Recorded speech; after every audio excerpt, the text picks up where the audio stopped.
Hello friends, ആ മാഷ് board certified photo ഫ്ലസോളജിസ്റ്റ് എന്ന് പറയുന്നത് കുറച്ച് താരതമ്യം ചെയ്യുന്നതാണ്.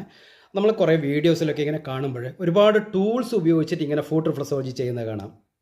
ശരിക്കും ടൂൾസ് എന്തിനാണ് ഉപയോഗിക്കുന്നത്, എങ്ങനെയാണ് റിഫ്ലക്സോളജി പ്രോപ്പറായിട്ട് ചെയ്യേണ്ടതെന്ന് പറ്റി നമുക്ക് നോക്കാം.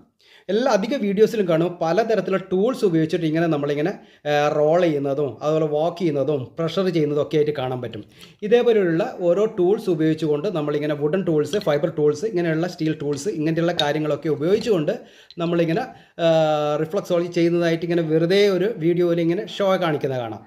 പക്ഷേ എങ്ങനെയാണ് ഫോട്ടോ റിഫ്ലക്സോളജി ചെയ്യേണ്ടതെന്നുള്ള കൃത്യമായിട്ടുള്ള ഒരു രീതിയുണ്ട്, അഥവാ ഒരു ഫോളോ അപ്പ് ഉണ്ട് അതിന്. ശരിക്കും സാധാരണ ഇതിൽ നമുക്ക് വരുന്നത് വെച്ചാൽ തമ്പ് വാക്കിംഗ്, ഫിംഗർ വാക്കിംഗ്, അതേപോലെ തന്നെ ഹൂക്ക് ആൻഡ് ബാക്കപ്പ്, അതുപോലെ തന്നെ റൊട്ടേറ്റ് ദ പോയിൻറ്റ്സ്, ഓരോ പോയിന്റിൽ റൊട്ടേറ്റ് ചെയ്യുന്ന കാര്യങ്ങൾ. ഇപ്പം ഇങ്ങനെ 4 പോയിൻറ്റ്സിലൂടെയാണ് നമുക്കിത് പ്രോപ്പറായിട്ട് പോകുന്നത്. ശരിക്കും പറഞ്ഞാൽ ഫിംഗേഴ്സും അതേപോലെ തമ്പും ഇങ്ങനെ കൈകൊണ്ട് മാത്രമാണ് ഫോട്ടോ റിഫ്ലക്സോളജി ചെയ്യുന്നത്.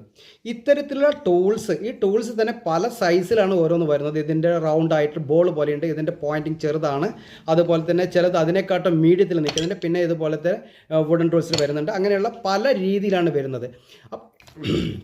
അപ്പോൾ ഇതൊക്കെ എങ്ങനെയാണ് ഉപയോഗിക്കേണ്ടതെന്ന് കൃത്യമായിട്ട് അറിഞ്ഞിട്ട് വേണം ഉപയോഗിക്കാൻ. കാരണം ലേഡീസൊക്കെയാണ്, പ്രഗ്നൻസി പീരീഡിലൊക്കെയാണ് ഇത്തരത്തിലുള്ള ടൂൾസ് ഉപയോഗിച്ചാൽ അത് വളരെയേറെ നമുക്ക് ഡേഞ്ചർ ആയിട്ടുള്ളൊരു സോണിലേക്ക് പോകും. കാരണം അത്തരത്തിലുള്ള സമയത്ത് ഒരിക്കൽ പോലും ഇങ്ങനെയുള്ള കാര്യങ്ങളോ ടൂൾസോ കാര്യങ്ങളോ ഉപയോഗിക്കാൻ പാടില്ല. അതുപോലെ തന്നെ ക്യാൻസർ പേഷ്യൻസിന് ഉപയോഗിക്കുമ്പോഴും കൃത്യമായിട്ടുള്ള പ്രോപ്പറായിട്ടുള്ള വേയിലൂടെ മാത്രമേ ഇത്തരത്തിലുള്ള ടൂൾസോ കാര്യങ്ങളോ ഉപയോഗിക്കാൻ പാടുള്ളൂ. അതുപോലെ തന്നെ നമുക്ക് ചെറിയ കുട്ടികൾ, അതുപോലെ സെൻസിറ്റീവായിട്ടുള്ള ആൾക്കാരുടെ ഫീറ്റുകൾ, അതുപോലെ തന്നെ മറ്റുള്ള രീതിയിൽ ഈ ടൂൾസ് എന്തിനാണ് ഉപയോഗിക്കുന്നതിനെ പറ്റി ഞാൻ പറയാം. നമ്മൾ ഇപ്പം എൻ്റെ ഒരു വെയിറ്റ് എന്നുവെച്ചാൽ നമ്മുടെ ഓപ്പോസിറ്റുള്ള ആൾക്കാരുടെ വെയിറ്റും നമ്മുടെ വെയിറ്റും തമ്മിൽ നമ്മളൊന്ന് കാൽക്കുലേറ്റ് ചെയ്യുമ്പോൾ, ഇപ്പോൾ ഞാൻ 70 kg ആണെങ്കിൽ എൻ്റെ ഓപ്പോസിറ്റിലിരിക്കുന്നവർ ഒരു 90-കോ 100-നോ 120-കോ മുകളിലേക്ക് വരുമ്പോൾ നമ്മൾ കൊടുക്കുന്ന കൈകൊണ്ട് വിരലുകൾ കൊണ്ട് കൊടുക്കുന്ന പ്രഷർ മതിയാകാതെ വരികയും ആ മതിയാകാതെ വരുന്ന സമയത്ത് നമ്മൾ എടുക്കുന്നതാണ് ഇത്തരത്തിലുള്ള ടൂളുകൾ. അപ്പോൾ ഇതിൽ ഫൈബർ ടൂൾസ് ഉണ്ട്, അത് വുഡൻ ടൂൾസ് ഉണ്ട്, അതുപോലെ തന്നെ മെറ്റൽ ടൂൾസ് ഉണ്ട്. അപ്പോൾ ഇങ്ങനെ ഏത് ടൂൾസും ആ സമയങ്ങളിൽ മാത്രമാണ് ഉപയോഗിക്കുന്നത്, അല്ലാതെ എല്ലാ സമയത്തും ഇത്തരത്തിലുള്ള ടൂൾസ് ഉപയോഗിക്കാൻ പാടില്ല. മാത്രമല്ല എല്ലാ നേഴ്സ് എൻഡ് ചെയ്യുന്നത് ഫീറ്റിനടിയിലാണ്.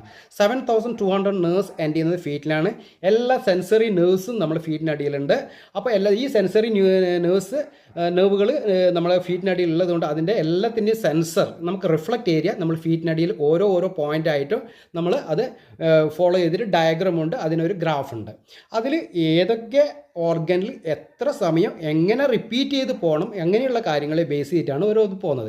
അതുകൊണ്ടാണ് ഇത്തരത്തിലുള്ള ടൂൾസൊക്കെ ഉപയോഗിക്കുമ്പോൾ ഓരോ ടൂൾസും ഓരോ രീതിയിൽ എവിടെ യൂസ് ചെയ്യണം എന്നത് ഈ ടൂളിന് അനുസരിച്ചിട്ടാണ് ചെയ്യുന്നത്. ഇത് വളരെ ഷാർപ്പായിട്ടുള്ള പോയിൻറ്റിംഗ് ആണ്. ഇത് ഏതൊക്കെ പോയിന്റുകൾ ഉപയോഗിക്കാം, മൈന്യൂട്ടായിട്ടുള്ള പോയിന്റുകൾ ഉപയോഗിക്കേണ്ടിയിട്ടാണ് ഇത്തരത്തിലുള്ള മെലിഞ്ഞ രീതിയിലുള്ള ഇത്തരത്തിലുള്ള പോയിന്റുകൾ വരുന്നത്. അതുപോലെ ഓരോ സ്ഥലം ഇതുപോലെ കാണുന്ന ഓരോ കാര്യങ്ങളും നമ്മൾ ഉപയോഗിക്കുന്ന ഓരോ സ്ഥലത്ത്, അതും നമ്മുടെ പേഷ്യൻ്റ്, മുന്നിലിരിക്കുന്ന പേഷ്യൻ്റ് ഇതിനെക്കാട്ടും കൂടുതൽ ഹെവി ആയിട്ടുള്ള വെയിറ്റ് ഉള്ളവരാണെങ്കിൽ മാത്രമാണ് അത്തരത്തിലുള്ള ടൂൾ ഉപയോഗിക്കുന്നത്. അല്ലാതെ ഒരു ഗിമിക്ക് കാണിക്കുന്ന പോലെ എല്ലാ ആൾക്കാർക്കും ഈ ടൂൾസ് ഉപയോഗിച്ച് ചെയ്യുന്നത് അത് നമ്മുടെ ശരീരത്തിന് ദോഷമേ ചെയ്യുള്ളൂ. അതുകൊണ്ട് ആദ്യം മനസ്സിലാക്കുക, ഫുഡ് റിഫ്ലക്സോളജിയും അതുപോലെ തന്നെ ഫുഡ് മസാജും രണ്ടാണ്.